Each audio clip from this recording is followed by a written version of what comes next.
Hi hello everyone. So focus lighting पे आज हम डिस्कशन करेंगे। कंपनी के फर्स्ट क्वार्टर के रिजल्ट आ गए हैं एंड कॉन कॉल भी हो गया है। सो देखेंगे मैनेजमेंट का क्या आगे का आउटलुक है। बहुत ज़्यादा डिस्कशन हो रहा है मार्केट में स्टॉक को लेकर के, बिकॉज बिजनेस अगर आप देखोगे तो ओवरऑल इतना खराब नहीं कर रहा है। लेकिन इसके स्टॉक प्राइस में काफ़ी बड़ा फॉल देखने को मिला है पिछले कुछ टाइम में एंड काफ़ी कंसर्न भी है मार्केट में उसको लेकर के।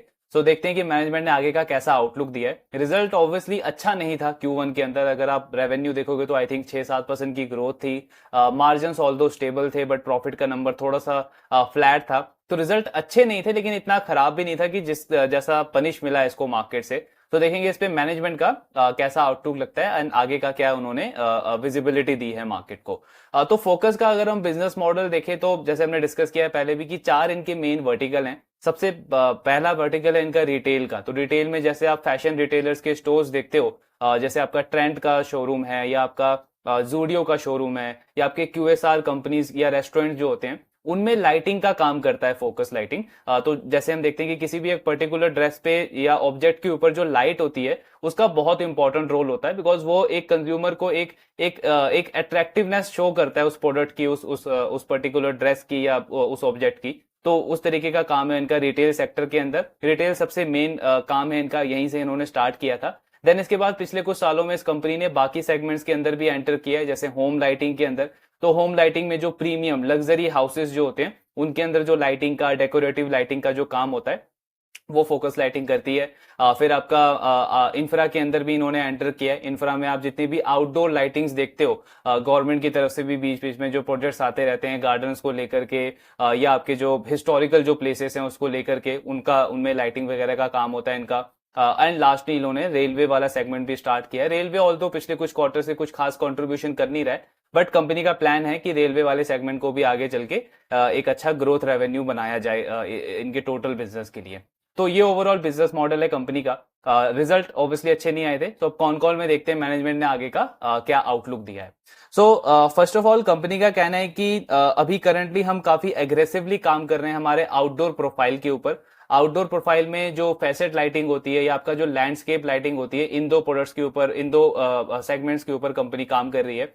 फैसेट लाइटिंग में कंपनी का कहना है कि हमारा टारगेट है कि जो आर्किटेक्चरल बिल्डिंग्स होती हैं या जो हिस्टोरिकल प्लेसेस होते हैं, फोर्ट्स होते हैं, टेम्पल्स होते हैं, उनमें उनके लिए पर्टिकुलर हम डिजाइनिंग, टेक्नोलॉजी, लाइटिंग वगैरह का काम कर रहे हैं। देन जो लैंडस्केप लाइटिंग है उनमें इनका टारगेट है कि जो बीचेस हैं या जो ब्यूटिफिकेशन वाले जो एरिया होते हैं, जैसे आपका गार्डन हो गया, उनके लिए पर्टिकुलर अलग से ये लाइटिंग वगैरह का काम कर रही है। एंड कंपनी कह रही है कि इसमें इस बार हमारा फोकस ये है कि हम वर्ल्ड वाइड पेटेंट लेकर के आए। तो कंपनी एक तो खुद भी लाइट मैन्युफैक्चर करती है, प्लस साथ में जो ग्लोबली इनको कुछ अच्छी टेक्नोलॉजी वाली लाइट्स मिलती है, उस टेक्नोलॉजी का पेटेंट करा के ये इंडियन मार्केट में, यूरोप मार्केट में एंड सऊदी अरेबिया, दुबई में ये लॉन्च करते हैं। सो ये इनके तीन मेन मार्केट्स हैं।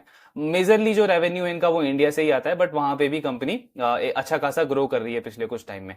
तो इनका फोकस ये है कि जो पेटेंट हम कराएंगे उस टेक्नोलॉजी का, वो इस बार वर्ल्ड वाइड कराएंगे एंड प्लस चाइना में भी कंपनी ट्राई कर रही है उसका पेटेंट कराने के लिए।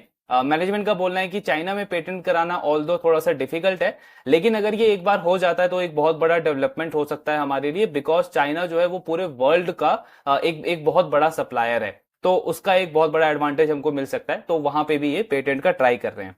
होम लाइटिंग की अगर हम बात करें तो कंपनी कह रही है वहां पे भी हम बहुत एग्रेसिवली काम कर रहे हैं। टेक्निकल लाइटिंग हमने वहां पे इंट्रोड्यूस करी है, plus decorative lighting, semi decorative, technical lighting, ये सारे प्रोडक्ट्स हम इंट्रोड्यूस कर रहे हैं एंड इससे हमारा एक अच्छा खासा पकड़ बन जाएगा इस पूरे सेगमेंट के अंदर। और इन्हीं से आउटडोर लाइटिंग और होम सेगमेंट के अंदर एक अच्छी ग्रोथ एक्सपेक्ट कर रही है company. Then last con call में जो हमने डिस्कस किया था कि ट्रेड मार्केट के अंदर फोकस कर रहा है ये company. Focus lighting basically trade market के अंदर भी एंटर कर रहे हैं। ट्रेड में आप इंडिया में जैसे देख रहे हो फिलिप्स है, हैवेल्स है, ये सारी कंपनीज हैं लाइटिंग के अंदर। और ये एक वॉल्यूम गेम है यहाँ पे, मतलब प्राइसिंग बहुत ज्यादा सेंसिटिव है। कंपनी का बोलना था लास्ट कॉन कॉल में कि इसमें हमको एक अच्छी अपॉर्चुनिटी दिखती है, बिकॉज जितने भी प्लेयर्स हैं ट्रेड सेगमेंट के अंदर, वो मेनली जो उनका फोकस होता है वो लो क्वालिटी और वॉल्यूम गेम प्ले करने के ऊपर होता है। लेकिन जहां तक हमारी रिसर्च है, हमें ऐसा लगता है कि कंज्यूमर जो है वो हायर प्राइस पे करने को रेडी हैं अगर आप उन्हें हाई क्वालिटी प्रोडक्ट प्रोवाइड करें। तो वहीं पे फोकस जो है वो थोड़ा सा एक डिफरेंट प्रोडक्ट डेवलप करने के ऊपर फोकस कर रहा है। एंड इनका कहना है कि टॉप 5 कंपनीज अगर आप इंडिया में देखोगे ट्रेड सेक्टर के अंदर, लाइटिंग के अंदर, उनका जो मेजर रेवेन्यू है वो ट्रेड वाले सेगमेंट से आता है। तो ये मार्केट तो बहुत बड़ा है, लेकिन अगेन इसमें प्रॉब्लम जो है वो क्वालिटी को लेकर के है। एंड वहीं पे हम एक डिफरेंट स्ट्रेटेजी से आ रहे हैं, अलग रॉ मटेरियल यूज करने का हमारा प्लान है हमारे लाइटिंग प्रोडक्ट्स को लेकर के, जो थोड़ा सा डिफरेंट एक्सपीरियंस दे यूजर को। एंड इनका एक और टारगेट क्या है कि उसकी जो असेंबली है उसको हम 10 to 25 सेकंड्स कम, मतलब 10 to 25 सेकंड्स के अंदर उसकी असेंबली करना चाहते हैं। बिकॉज असेंबली अगर फास्ट हो जाएगी आपका कॉस्ट बचेगा एंड वहां से आप एक वैल्यू गेम वहां से प्ले कर सकते हो। सो ये इनका ट्रेड सेगमेंट, एक नया सेगमेंट कंपनी ने प्लान किया है एंटर करने के लिए। देन इसके साथ में कंपनी का कहना है कि डेट हमारा थोड़ा सा आपको दिखेगा बढ़ गया है, मतलब रिसीवेबल बेसिकली जो बढ़ गए हैं। तो कंपनी का बोलना है कि ये मेनली इसीलिए बढ़ा है कि जो चैनल पार्टनर्स हैं जिनके साथ में हम काम करते हैं, स्पेशली मिडल ईस्ट और साउथ ईस्ट एशिया के अंदर, सो उनके एंड से थोड़े से रिसीवेबल्स बढ़ गए हैं हमारे होम लाइटिंग वाले बिजनेस के अंदर। तो कंपनी कह रही है कि हम होम लाइटिंग में जो मिडल ईस्ट और साउथ ईस्ट एशिया का बिजनेस है उसमें डायरेक्ट बिजनेस नहीं करते हैं, उसमें चैनल पार्टनर्स के थ्रू हम वहां पे बिजनेस करते हैं।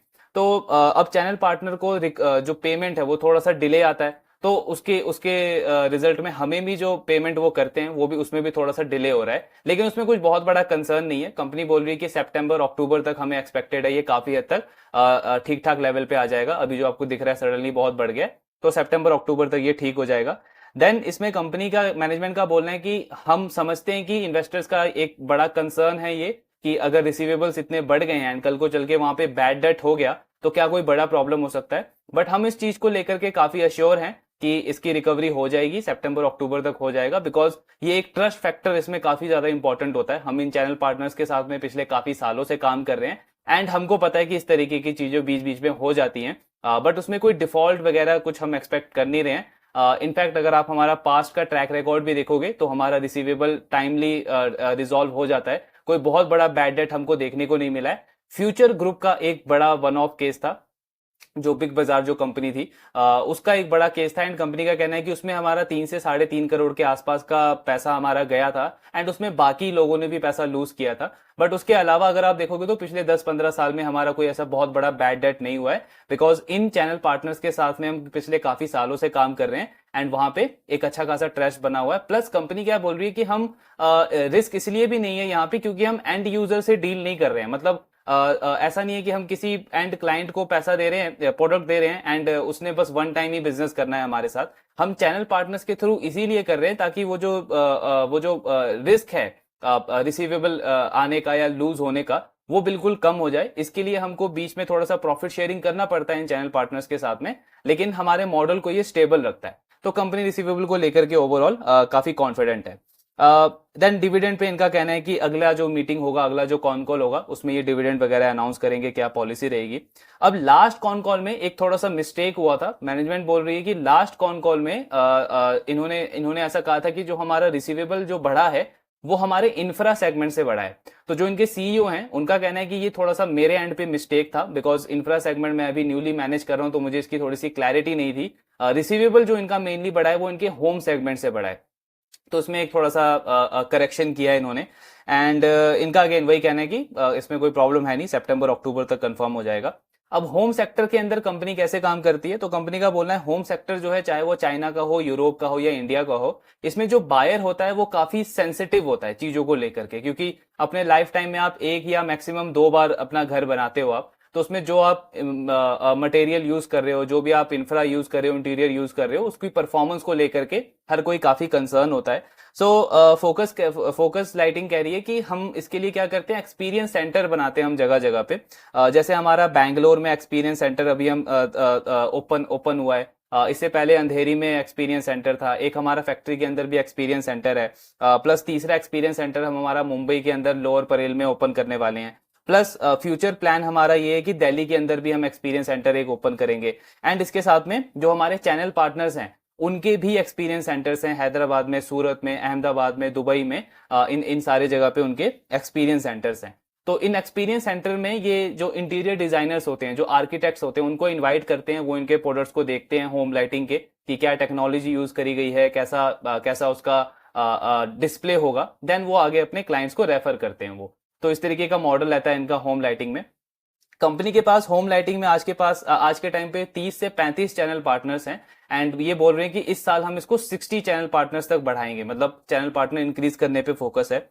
इनके हर एक चैनल पार्टनर का पोटेंशियल है 50 लाख से लेकर के 1 करोड़ का एनुअल रेवेन्यू जनरेट करने का। एंड मैनेजमेंट बोल रहा है कि जैसे वो अपना खुद का एक्सपीरियंस सेंटर ओपन कर रहे हैं, तो ये पोटेंशियल जो है वो 1 करोड़ से 5 करोड़ तक भी बढ़ सकता है, डिपेंडिंग अपॉन देयर एफिशिएंसी की कितना वो एफिशिएंटली इसको यूज करते हैं।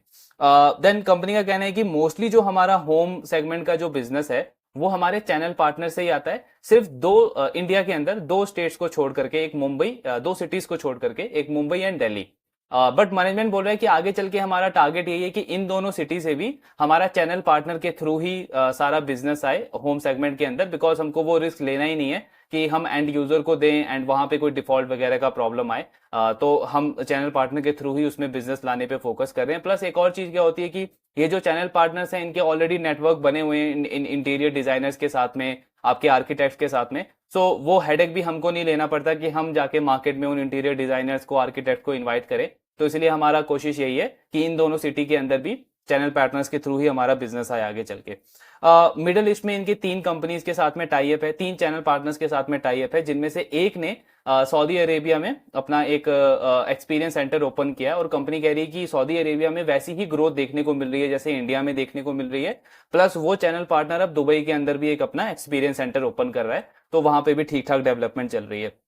देन जो क्रेडिट साइकिल है इनका होम वाले बिजनेस के अंदर, वो 30 से 45 डेज का होता है, मैक्सिमम 45 डेज तक का होता है। एंड कंपनी अगेन इस पे कह रही है कि ये सारा ट्रस्ट का गेम है पूरा। हमें ट्रस्ट है हमारे चैनल पार्टनर्स के ऊपर, इतने सालों से जो हमारा रिलेशनशिप है उनके साथ में, तो हमें कभी कोई इनसिक्योरिटी काइंड ऑफ नहीं होती है। वो तब हो सकती है जब हमें पता हो कि एंड यूजर जो है या फिर जो हमारा जो पार्टनर है वो सिर्फ वन टाइम है, मतलब वो बार बार हमको उसको हमारे साथ बिजनेस नहीं करना है, तो उसका कोई इंसेंटिव नहीं है हमारे पास वापस आने के लिए। लेकिन क्योंकि हम इनके साथ इतने सालों से काम कर रहे हैं, एक अच्छा रिलेशनशिप बना हुआ है, तो अगेन वही कोई कंसर्न नहीं है रिसीवेबल्स को लेकर के।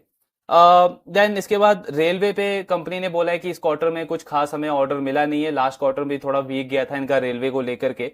तो कंपनी कह रही है कि रेलवे का जो सिस्टम है वो 2 तरीके से काम करता है। एक तो आपकी प्राइवेट कंपनीज हैं, जैसे बॉम्बडेरी करके है, अल्स्टॉम करके है, जो कि रेलवे की लाइटिंग वगैरह बनाती है, देन उनको इंस्टॉल करती है बुगीज के अंदर और वो सप्लाई करते हैं रेलवे को। दूसरा जो है वो टेंडर वाला सिस्टम है। तो कंपनी कह रही है जो टेंडर वाला सिस्टम है इसमें थोड़ा सा अभी प्रॉब्लम चल रहा है रेलवे के अंदर, बिकॉज यहाँ पे काफी सारे प्लेयर्स आ गए, काफी सारे वेंडर्स आ गए और सडनली क्वालिटी काफी लो हो गई है।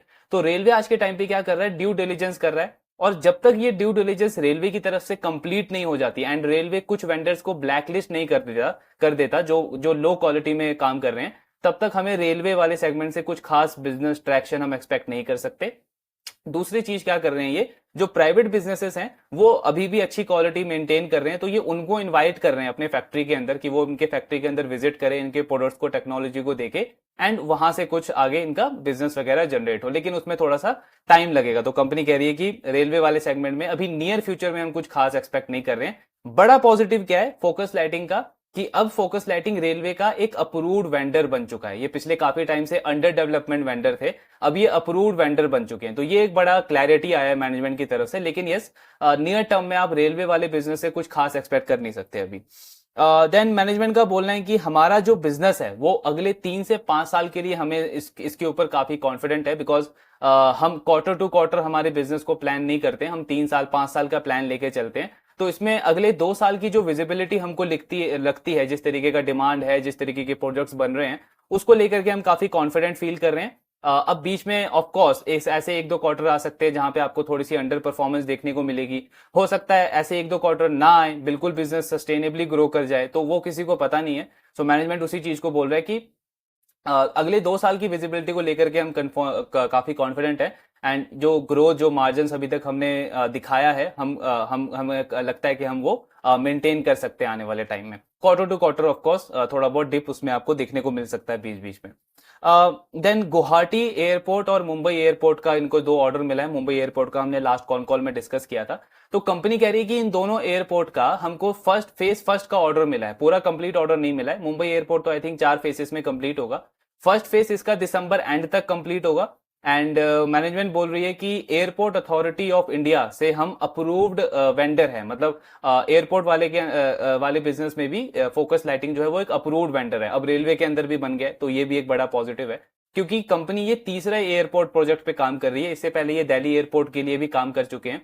प्लस मैनेजमेंट का बोलना है कि अदानी के 27 एयरपोर्ट्स पे प्रोजेक्ट्स पे पाइपलाइन में है, तो उनके साथ हमारा काफी सीरियस डिस्कशन चल रहा है। मतलब हम अभी कुछ ऐसा क्लेम नहीं कर रहे हैं, लेकिन हमारा काफी सीरियस डिस्कशन चल रहा है। एंड हम होप कर रहे हैं कि आने वाले टाइम में हम एक बहुत बड़ा पॉजिटिव अपडेट आपको दे सकते हैं। तो वो आउटडोर वाला बिजनेस कंपनी का काफी अच्छा चल रहा है।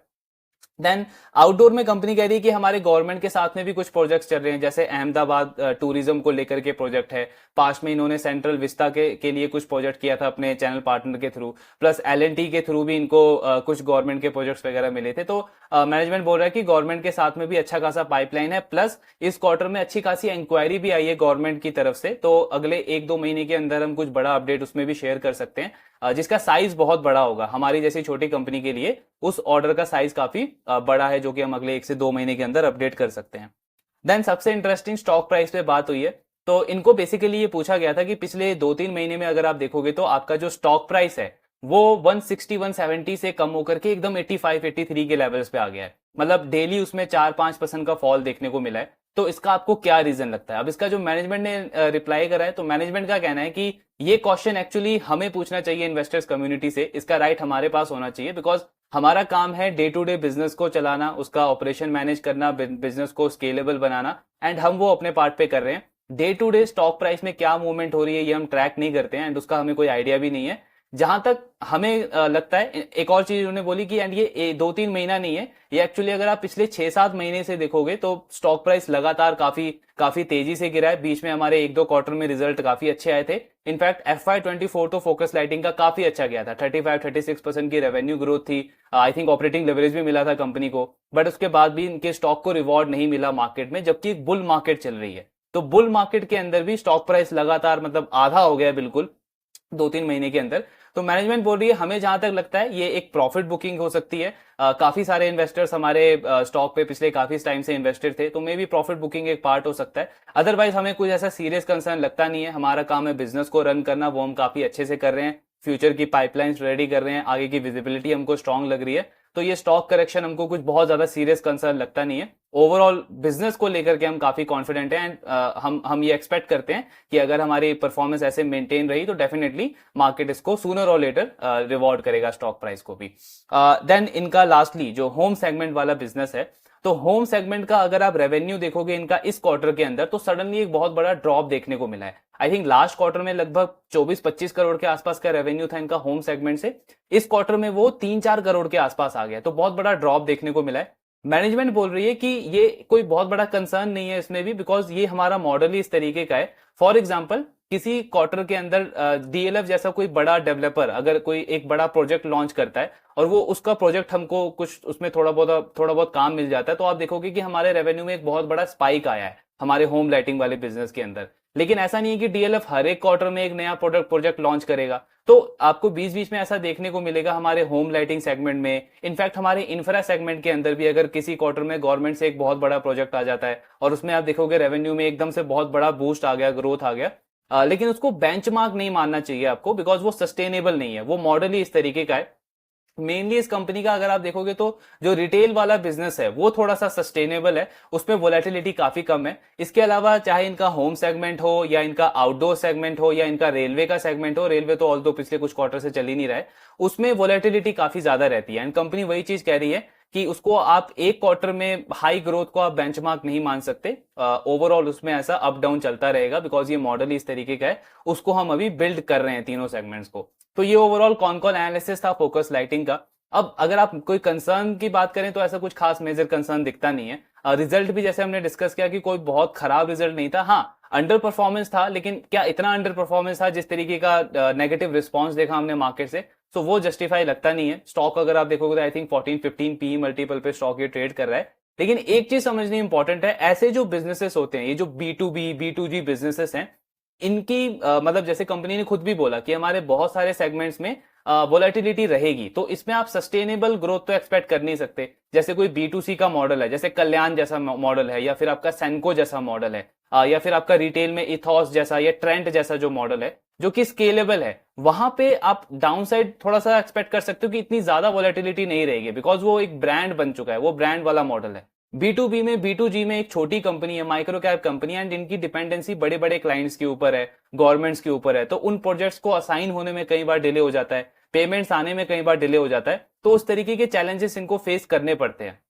सो वहां पे मतलब ऐसा बीच बीच में हमको वोलेटिलिटी देखने को मिलेगा, एंड वही एक मेन रीजन हो सकता है कि मार्केट ने भी इसको बीच में इस तरीके से पनिश किया है। बिजनेस वाइज कुछ ऐसा खास कंसर्न लगता नहीं है, मैनेजमेंट कॉन्फिडेंट है आगे की ग्रोथ को लेकर के। क्वार्टरली अप डाउन इन्होंने पहले भी बोला था, अब मेन इंपॉर्टेंट ये है कि अगले क्वार्टर में कैसे नंबर रहते हैं कंपनी के। स्टॉक वाइज अगर आप देखोगे तो आपको रेडी रहना पड़ेगा, ऐसे बिजनेसेस की जो स्टॉक्स होते हैं उनमें इस तरीके की वोलेटिलिटी के लिए हमको रेडी रहना पड़ेगा, जब तक इनका मॉडल थोड़ा सा सस्टेनेबल नहीं बन जाता। बाकी देखते हैं कैसी परफॉर्मेंस रहती है कंपनी की सेकंड क्वार्टर के अंदर। आई मीन पर्सनली तो आई डोंट थिंक कि कुछ ऐसा इंटरेस्ट बनता है अनटिल एंड अनलेस इनका कुछ ग्रोथ वगैरह के नंबर्स अच्छे आते हैं, या थोड़ा एक अच्छी सस्टेनेबली ग्रोथ देखने को मिलती है कंपनी से। बाकी देखते हैं नेक्स्ट क्वार्टर में कैसे नंबर्स रहते हैं कंपनी के। आपके जो भी डाउट्स हैं, do let me know in the comment box. Thank you very much.